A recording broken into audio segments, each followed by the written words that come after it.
ازيكم عاملين ايه؟ دلوقتي انا طالعه من البيت علشان لفتنا النهارده مختلفه حبتين. كل الناس اللي عرفت ان انا في اسوان دلوقتي كلهم عايزين يشوفوا بيوت النوبه ويشوفوا الالوان بتاعتها، وعايزين يشوفوا هي بجد زي الصور ولا لا. انا رايحه اهو اوريكم بنفسي ونكتشف الحقيقه بقى.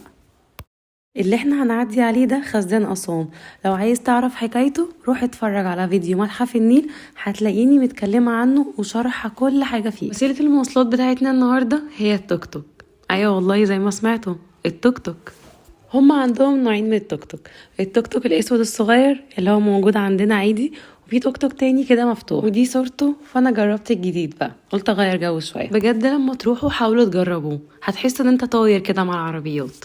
نسيت اقول لكم احنا رايحين فين وعماله اتكلم كتير. احنا رايحين غرب سهيل.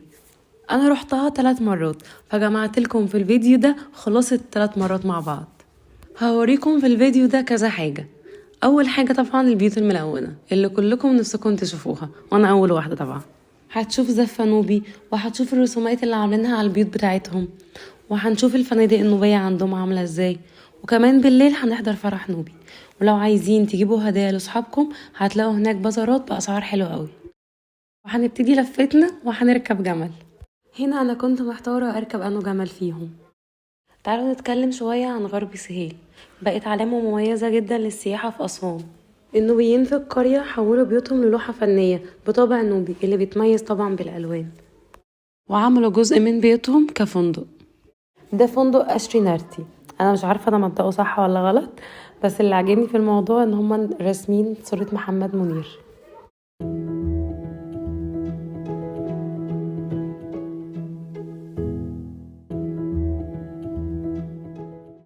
انا قاعده فوق الجمل وخايفه والاقي اللي معدي من جنبي قاعد كانه قاعد على البحر والدنيا تمام معاه. ويلا بينا نروح نتفرج على البازارات. الحاجات شكلها حلو جدا، تحس انك عايز تشتريهم كلهم، واسعارها حلوه وممكن كمان تفاصل معاهم.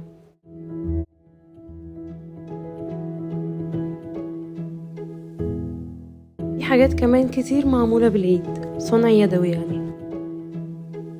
والصراحه الشغل اليدوي بيبقى اغلى شويه.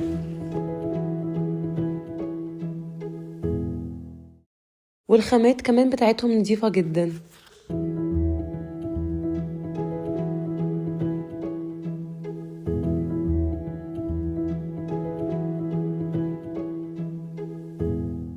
الحاجات الملونة دي لفتة نظري من ساعة ما مشيت في البازارات، وألوانها تشدك كده. رحت سألت عليها لقيتها توابل، وفي منها كمان بخور، والبخور عندهم ريحته حلوة جدا وثابتة. تعالوا اسمعكم صوت ولد كده كان ماشي عمال يغني، هو هناك شغال في الجمال. وعايزه اقول لكم ان هو اصلا من اسكندريه وراح هناك عشان يشتغل. دخلناش ونبضوا بقى 30 ميت، يا ريته عاش للجرح والخاينين يابا ما تسني.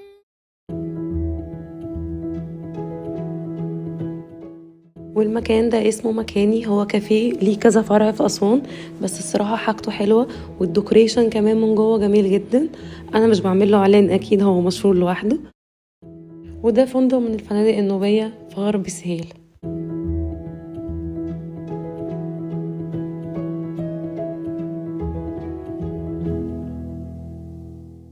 هنا انا كنت واقفه بتصور، بس الصراحه الصور بتاعت المكان دي طلعت حلوه جدا.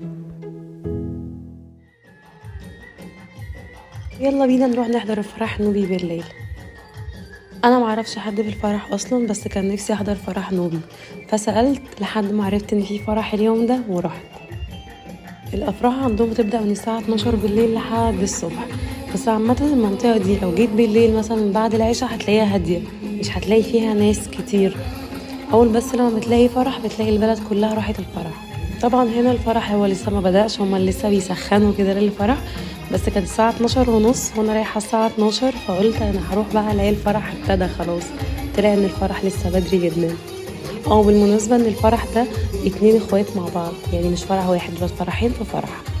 احلى حاجة في الافراح عندهم ان كل الناس بترقص، الكبير قبل الصغير. الاغاني اللي كانت شغالة كلها اغاني نوبية. انا كنت قاعده مستنيه فقره الاغاني العاديه، لقيت مفيش اصلا حاجه اسمها اغاني عاديه عندهم في الافراح. والفرح كان فيه اجانب كانوا بيرقصوا على الاغاني ومبسوطين جدا زي ما انتم شايفين طبعا قدامكم. كمان من العادات النوبيه في الافراح ان هم بيرشوا عليك برفان مشهورين بيه اهل النوبه. هنا بقى تاني مرة وانا رايحاها عن طريق المركب. المكان اللي احنا رايحينه ده اول ما رحنا عملوا لنا زفة نوبية.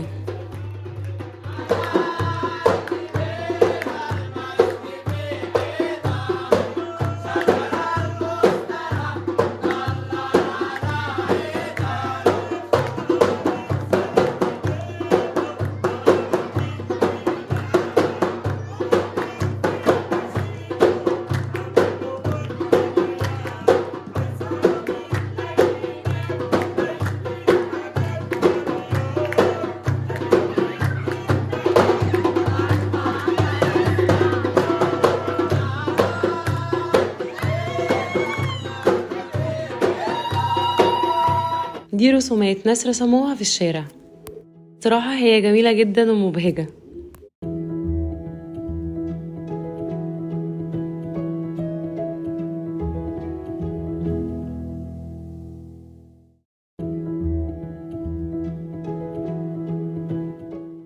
ده فندق نوبيري، تحس انك كده في اليونان، حاجة كده فخمة يعني.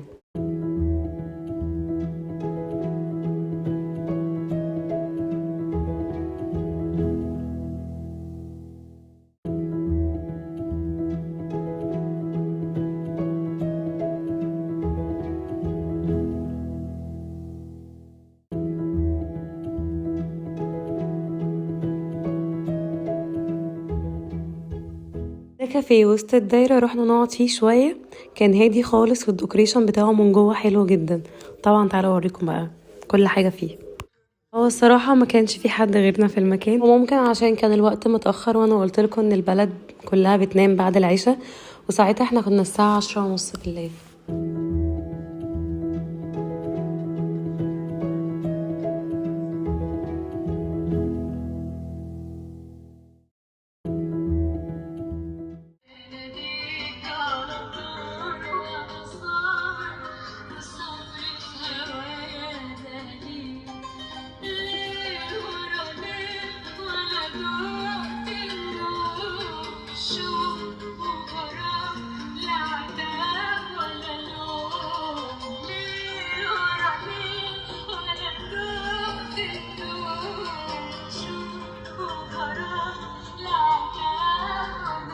تعالوا بقى نتفرج على الشوارع وهي فاضية بالليل.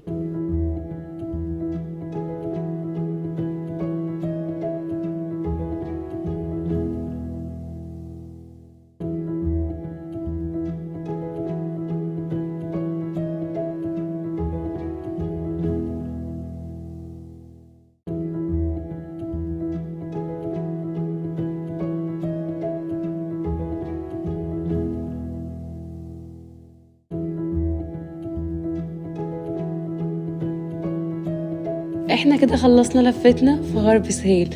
ما تنساش تعمل لايك وسبسكرايب واستنى الفيديو جديد.